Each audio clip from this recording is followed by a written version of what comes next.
Salut à tous, on se retrouve ce soir pour l'épisode 2100 du Zap Image. Donc avant de commencer l'épisode du jour, je vais vous présenter un snap les gars. Donc c'est un snap, un ami à moi qui relaye toutes les infos du football mais sur Snap. Donc moi vous savez, je fais voilà sur YouTube, donc lui c'est sur Snapchat tout simplement. Donc c'est le royaume du foot, voilà pour ceux qui veulent aller jeter un coup d'œil. Donc il y a le lien en première ligne de description. Donc voilà par exemple il a relayé l'info par exemple à Roberto Martinez que c'est officiel bien sûr, sélectionneur du Portugal ou même l'arrêt de carrière de Gareth Bale. Donc voilà les gars, c'est le royaume du football, c'est sur Snapchat. On continue aujourd'hui les gars et j'ai oublié de le dire à midi. Et aujourd'hui c'est l'anniversaire de Marouane Chamakh qui fête aujourd'hui ses 39 ans. Son niveau à Bordeaux et son duo avec Gourcuff c'était trop bien sûr. C'est que maintenant on n'entend plus du tout parler. Je sais même plus s'il est encore footballeur Marouane Chamakh, parce que c'est qu'à 39 ans vous allez me dire normalement il est en retraite, mais voilà 39 ans il y en a encore qui jouent au football. Donc bon anniversaire à Marouane Chamakh qui était énorme à l'époque. On se souvient du côté des Girondins de Bordeaux. Toujours en ce 10 janvier, mais cette fois-ci il y a 17 ans jour pour jour, c'est un certain Patrice Evra qui signait du côté de Manchester United, c'est une légende totale, du côté des Red Devils, 379 matchs pour 10 buts et 40 passes décisives. Il a remporté 5 fois la Première Ligue, 4 Community Shield et 3 League Cup. Il a remporté la Ligue des Champions et même la Coupe du Monde des clubs, deux fois élu meilleur arrière gauche du monde. Patrice Evra bien sûr aussi, ancien défenseur gauche de l'équipe de France, donc c'était il y a 17 ans jour pour jour, son arrivée du côté des Red Devils, toujours en ce 10 janvier. Donc ça c'était ça c'est une triste date, le 10 janvier 2015. Junior Malanda perdait la vie dans un accident de voiture à Porta Westfalica. Donc il avait seulement 20 ans, cet ancien joueur de Wolfsburg, je me souviens, j'en avais parlé à l'époque. Donc voilà, c'était un 10 janvier 2015, toujours avec ce 10 janvier, parce qu'il y a pas mal de choses qui se sont passées un 10 janvier. Donc cette fois-ci en 2017, la FIFA approuvait la mise en place de la Coupe du Monde à 48 équipes pour l'édition 2026. Ça a été décidé quand même le 10 janvier 2017. Il y a déjà plus de 5 ans que cette Coupe du Monde 2026, donc la prochaine maintenant, se jouera 48 équipes contre 32 actuellement, comme celle qui a été le cas au Qatar qui a eu il y a quelques semaines. Regardez ce maillot spécial Nouvel An chinois en édition limitée pour l'équipe de Manchester City, en collaboration bien sûr avec la marque Puma. Donc voilà, un nouveau maillot qui sera porté une fois, peut-être deux fois, je ne sais pas combien de fois, mais voilà, c'est un nouveau maillot qui est sorti sur la boutique officielle de l'équipe de Manchester City. Un maillot un peu bleu nuit, qui est tout simplement sublime. On va parler d'Eric Bailly qui est allé voir Moussa Ndiaye, joueur du IRFC, par rapport à ce qui s'est passé. Souvenez-vous, ce gros tacle quand même, qu'avait mis Eric Bailly, ce crampon très haut dans le torse de ce joueur de hier qui est parti quand même à l'hôpital. Donc il est parti le rendre visite à l'hôpital. Donc il a été gravement blessé ce week-end en Coupe de France. Le joueur a des côtes cassées et des douleurs au niveau du poumon et du foie. Donc on lui souhaite bien sûr un bon rétablissement. Et bon, Eric Bailly a quand même bien fait, bien sûr, d'être parti le voir, lui offrir aussi son maillot.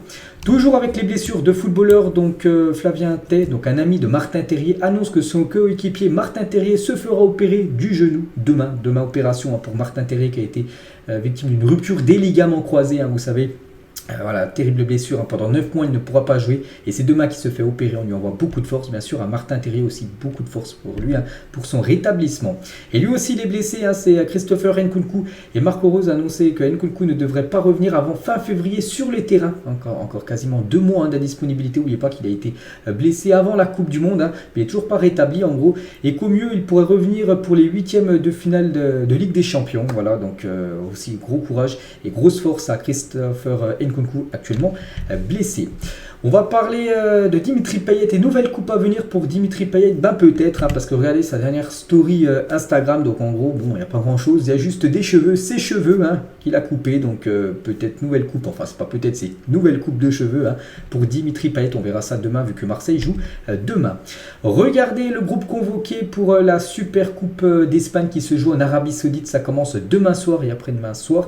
Donc après-demain soir, ça sera le Barça contre le Betis. On peut voir tous les joueurs convoqués par Xavi. Donc en gros, tout le monde est là, je crois qu'il n'y a aucun joueur blessé, aucun aussi suspendu. Lewandowski qui est suspendu en Liga est bien présent pour cette Super Coupe d'Espagne. Donc voilà, le groupe est au complet bien sûr pour cette rencontre contre le Betis. et potentiellement une finale, bien sûr, si le Barça gagne une finale, ça sera dimanche, soit contre Valence, soit contre le Real Madrid. Ça peut faire un classico Barça-Real en finale de Supercoupe d'Espagne.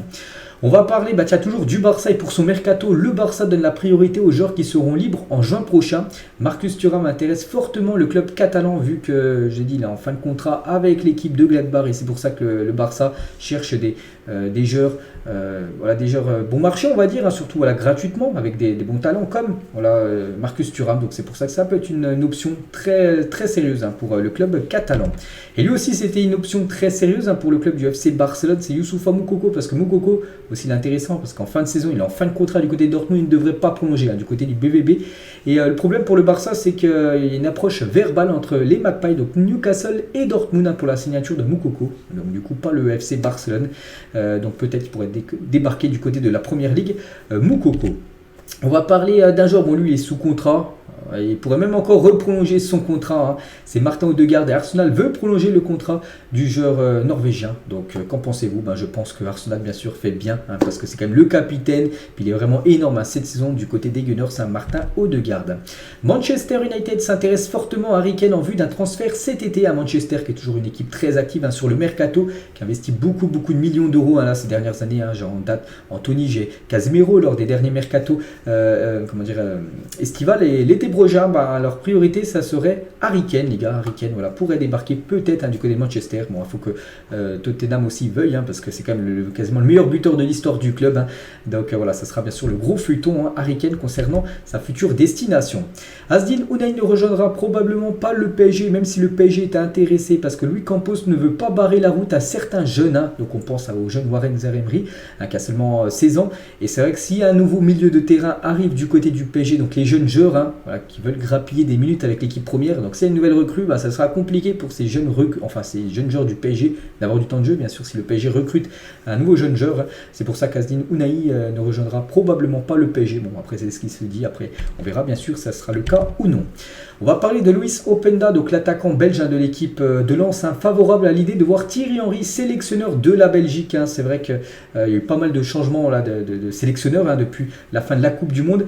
Et c'est que du côté de la Belgique, on ne connaît toujours pas qui sera le nouveau coach après le départ de Roberto Martinez, et Luis Openda aimerait voir Thierry Henry au poste de sélectionneur. N'oubliez pas qu'Henry était l'adjoint de Roberto Martinez pour la Coupe du Monde.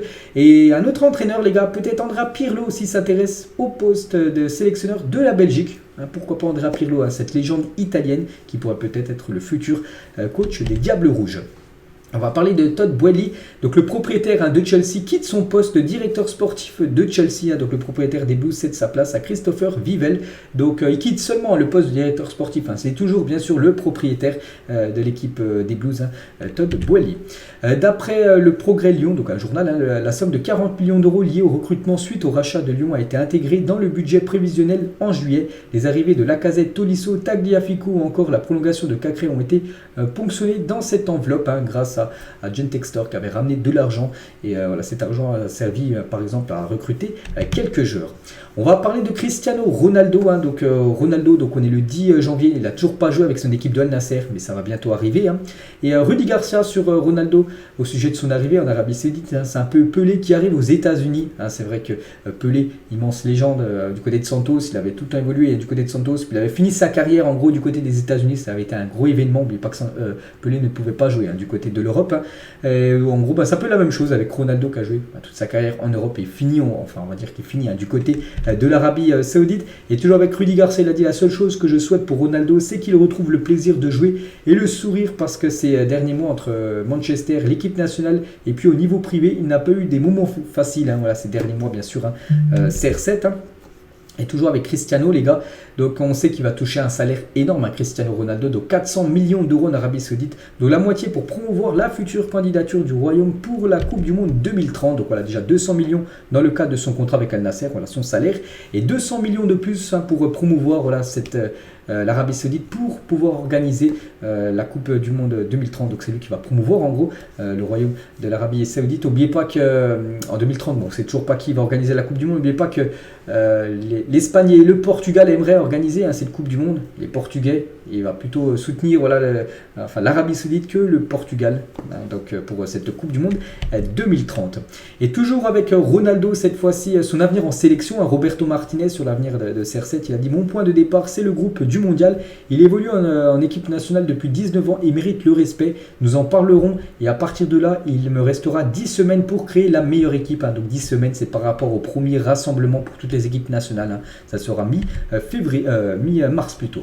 Manchester United, toujours avec Ronaldo, va mettre en place une règle Ronaldo. Donc c'est quoi cette règle Ronaldo? Donc c'est pour limiter les salaires des joueurs de l'équipe première à plus de 227 000 euros par semaine. En gros, c'est le maximum. Il ne pourra pas avoir un joueur qui touchera plus que cette somme de 227 000 euros par semaine. Donc je sais par exemple que David De Gea, parce que j'en ai parlé il y a quelques jours, par semaine actuellement il touche 460 000 euros par semaine, David De Gea. Donc maintenant ça sera fixé. Enfin voilà, Manchester aimerait mettre cette règle, max de 227 000 euros par semaine, ce qui est déjà bien sûr énorme. Eric Ten Hag tente d'éviter la culture de la jalousie au sein du vestiaire mancunien. Et toujours avec Cristiano Ronaldo, du côté de Manchester à l'époque, 2007, 2008, 2009, 3 années de suite où il avait remporté la Première Ligue. N'oubliez pas, 2016, 2017, 2018, 3 années de suite cette fois-ci, il avait remporté la Champions League. Out of Context Football, vous savez ce Twitter, de temps en temps je vous montre des photos on va dire plutôt marrantes, sur la manche de Léo Messi, GOAT, c'est un sponsor du PSG sur la manche du maillot d'Al Nasser Pizza, parce que sponsorisé par une marque de pizza, le maillot d'Al Nasser de Cristiano Ronaldo. Et toujours avec Ronaldo et aussi Rudiger et David Alaba sont absents des joueurs nommés pour la TOTY sur FIFA 23. Qu'en pensez-vous? Ronaldo peut-être logique parce qu'il n'a pas fait une année dernière énorme, mais concernant Rudiger et Alaba, il mérite surtout David Alaba qui a été très performant bien sûr avec le Real. Le Real a quand même gagné la Ligue des Champions. Et du coup officiel, les joueurs nommés pour la TOTY 2022 sur FIFA 23, en gros c'est les meilleurs joueurs de l'année dernière. En gros c'est la TOTY, je ne sais pas si vous savez ce que c'est sur FUT. En gros c'est les meilleurs joueurs. Et du coup on peut voir les gardiens nominés. Donc il y en a un bien sûr qui sera l'heureux élu pour être dans cette équipe. Je pense que ça sera sans surprise, Thibaut Courtois, bien sûr. Concernant tous les défenseurs, je ne vais pas tous les citer, il y en aura 4 pour une défense à 4. Donc voilà, c'est comme j'ai dit, les gars, ils manquent comme David Alaba ou même Rudiger. Ils auraient mérité, je pense, leur place. Peut-être qu'il y a des joueurs qui auraient mérité un peu moins que bien sûr Rudiger et Alaba. Concernant les milieux de terrain, cette longue liste de joueurs de milieu de terrain aussi, il y en aura 3 qui seront élus. Et concernant les attaquants, la même chose, 3 qui seront élus concernant TOTY en gros. Donc on pense à Mbappé, on pense certainement à Léo Messi et peut-être Haaland. Je vois ces 3-là tout simplement dans l'équipe TOTY. Et concernant l'équipe parisienne, on peut voir qu'il y a 5 joueurs qui peuvent être dans l'équipe, comme Hakimi, Marquinhos, Mbappé, Neymar et Léo Messi. On va parler de ce qu'on parle beaucoup actuellement, Noël Le Graët et Jean-Michel Aulas et Philippe Diallo, vice-président de la Fédération Française de Football, insisteraient tout simplement, très plutôt, Noël Le Graët a démissionné, par rapport à tout ce qui s'est passé. Donc vraiment, s'il venait à démissionner, pour l'instant, c'est à lui de prendre cette décision. Pour l'instant, on ne le voit pas du tout démissionner parce qu'il veut pas, il est bien au poste de la FFF. Donc ce serait Philippe Diallo, le vice-président de la FFF, qui prendrait l'intérim avant d'élire vraiment un nouveau président de la FFF. Et nous, on espère, on aimerait voir Michel Platini. Et l'association aussi française de football amateur, donc l'AFA, réclame la démission aussi de Noël Le Graët. Donc l'AFA dénonce les propos irrespectueux et irresponsables du président de la FFF. Son comportement récurrent bafoue les valeurs du sport. Donc l'AFA demande sa démission. Donc l'AFA, comme j'ai dit, c'est le football amateur en France. Et ils ne veulent plus voir Noël Le Graët en tant que président de la Fédération française de football. Il y a beaucoup de monde qui ne veulent plus le voir en tant que président. Il a fait son taf, il a fait ses années. Et je pense qu'il faut laisser passer, donner le témoin à quelqu'un d'autre. Noël Le Graët, mais bon, pour l'instant il s'accroche. Une agent de joueurs et de joueuses sur Noël Le Graët, elle s'appelle Sonia Swede et elle a dit il est beaucoup dans la séduction. En parlant de Noël Le Graët, c'est une personne qui est très sûre de lui et qui se croit tout permis. Quand on l'entend parler, on a vraiment l'impression que c'est le roi et que la FFF est son royaume. Une petite info de plus concernant Noël Le Graët. Franck Hens, le coach de Lens, il a dit on a quelques légendes dans le sport français et sur qui on a un droit de réserve, de mémoire et de respect. C'est le cas pour Deschamps et ça doit être aussi le cas bien sûr pour Zidane. Tu peux pas parler comme ça, tu n'as rien à secouer, que si tu appelles tu le réponds pas. Bien sûr ça c'est vraiment très mal passé, hein, vraiment pour tous les amoureux de football. Et ce que représente Zidane, t'as pas le droit de parler de Zidane comme ça, par rapport à tout ce qu'il a amené bien sûr au foot français. Et Pascal Dupraz, hein, lui revient par rapport par exemple Zidane au Brésil. Il a dit un entraîneur français qui entraînerait la nation par excellence du football mondial, donc le Brésil, hein, avec ses 5 Coupes du Monde, ça serait simplement magique. Rien que pour ça, j'aimerais le voir, hein. Ce n'est pas une trahison parce qu'aujourd'hui Deschamps occupe très bien l'espace, hein. Voilà, Deschamps, pas de souci, il continue avec l'équipe de France, hein. Mais voilà, voir du coup Zidane au Brésil, ça ne serait pas une trahison, vu que le poste actuellement de sélectionneur de l'équipe de France n'est pas dispo pour Zizou.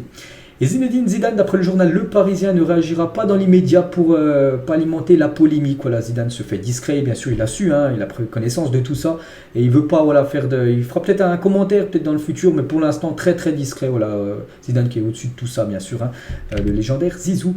Et Zidane, hein, faut oublier, voilà, sa carrière magnifique, hein, que ce soit des Ligues des Champions remportées en tant que coach, 3 d'affilée, ou en tant que joueur, où il avait même été buteur contre le Bayer Leverkusen avec une magnifique reprise de volée, hein, du pied gauche. Vainqueur aussi de la Coupe du Monde, vainqueur du Ballon d'Or, il a tout remporté bien sûr, Zizou. Et toujours avec l'équipe de France, hein, du coup, qui sera le nouveau capitaine des Bleus? Parce qu'à midi, je vous avais dit que Goulouris, il a arrêté sa carrière, hein, internationale. Donc Mbappé est un prétendant, mais aussi Varane, hein, un candidat plutôt naturel. Hein, Varane, vu qu'il a beaucoup d'expérience, il est un peu plus vieux, bien sûr, que Kylian Mbappé. Donc ça se jouera certainement entre un des deux, ce sera Deschamps qui choisira. Donc moi, vraiment à donner, je donnerai à Kylian Mbappé. Hein, pour moi, c'est le leader de l'équipe de France, et pour moi, c'est lui qui doit mériter ce brassard de capitaine. Hein, il a 24 ans, et il peut bien sûr le porter actuellement. On va parler d'un copain de Kylian Mbappé, c'est Neymar. Donc Neymar, tiens, une petite photo de son arrivée aujourd'hui à l'entraînement, hein, du côté de Paris. N'oubliez pas que le PSG joue demain cette heure-là contre l'équipe de Angers au Parc des Princes. Les 2 meilleurs latéraux de la dernière décennie, peut-être 2 Brésiliens, Marcelo et Dani Alves, hein, qui sont en fin de carrière, sont toujours en footballeur, hein. Voilà, mais bon, ils sont quasiment en fin de carrière, bien sûr. C'est 2 légendes du football. On va parler de Shaquille Van Persie, 16 ans, fils du meilleur buteur néerlandais de tous les temps, de Robin Van Persie, bien sûr, a reçu sa toute première convocation néerlandaise pour jouer avec les U17 néerlandais. Il a inscrit comme 16 buts en 13 matchs pour les U17 du Feyenoord de Rotterdam cette saison. Et voilà, maintenant il va jouer avec la sélection néerlandaise comme son papa. Voilà, donc certainement un futur footballeur professionnel, parce que pour l'instant il n'est pas encore professionnel, hein, parce qu'il est encore jeune. Mais voilà, on pense le voir, hein, très prochainement dans une équipe première, peut-être au Feyenoord Rotterdam. Des nouvelles de Kun Agüero qui va disputer un match amical fin janvier avec le Barcelona Guayaquil. Voilà. Donc le joueur est éloigné des terrains depuis des mois en raison d'un problème cardiaque. Il porte désormais un pacemaker, voilà, comme ce que porte Christian Eriksen, hein, après son malaise qu'il a eu lors de l'Euro. Et voilà, donc Kun Agüero va bon, c'est un match amical, hein, mais bon, on va pour le revoir jouer une rencontre. Quand l'AS Monaco pulvérisait le Deportivo La Corogne 8-3 en Ligue des Champions, hein, voilà ce match complètement fou, hein, 8-3, il y a eu Roten buteur, Julie Dado Perso, hein, qui avait marqué pas mal de buts, hein, Plazil aussi, c'est Dado Perso, avait marqué quand même 4, hein, dans la rencontre, incroyable, hein. L'AS Monaco s'était imposé 8-3, c'était lors de l'année, je crois, au Monaco, c'était en 2003 où ils avaient atteint la finale, malheureusement perdu, 3-0 contre l'équipe de Porto. Le monde du football réagit à la retraite de Gareth Bale, hein. Je l'ai dit à midi, Gareth Bale, c'est fini avec le football. Donc, bon, je ne vais pas tout citer parce qu'en plus, c'est un petit, hein, je vois pas tout, mais voilà, beaucoup de footballeurs ont mis un petit message par rapport à cette magnifique carrière, hein, qu'a fait le Gallois, et la célébration de Gareth Bale à l'époque, hein, cette célébration, voilà, cœur, hein, bien sûr, qu'on adorait voir après ses buts. C'était il y a un mois, pile poil, donc c'était le 10 décembre 2022, hein, c'était une quart de finale entre l'Argentine et les Pays-Bas. Souvenez-vous, hein, ce match complètement fou, hein, avec une victoire des Argentins au tir au but, hein, comme d'habitude, ça impose souvent au tir au but l'Argentine contre les Pays-Bas. C'était il y a un mois, jour pour jour, hein. N'oubliez pas que dans 8 jours exactement, ça sera un mois, jour pour jour, de la finale, la Coupe du Monde. L'incroyable ambiance hier en Grèce lors de la victoire du AEK Athènes face au Panathinaikos, donc 2 grandes équipes, hein, du championnat grec, hein, donc voilà, énorme ambiance, hein, bien sûr, c'était le feu, et c'est l'AEK Athènes qui s'est imposé 1-0. Au cours des 12 derniers mois, Unai Emery a éliminé le Bayern Munich de la Ligue des Champions et a été éliminé de la FA Cup par Stevenage, hein, donc une équipe de 3e division, voilà, anglaise, hein. C'est vrai que ça n'a pas du tout le même. Bon, après, c'est quand il évoluait coaché du côté de Villarreal et coaché actuellement du côté d'Aston Villa. Toujours avec les coachs, 9 entraîneurs remerciés avant la mi-saison, un record en Ligue 1, jamais c'est arrivé avant la mi-saison que 9 coachs soient licenciés sur une première partie de saison de Ligue 1. On peut voir chaque date, hein, donc les 2 derniers en date, hein, c'est hier, le 9 janvier, Julien Stéphan et Lucien Favre.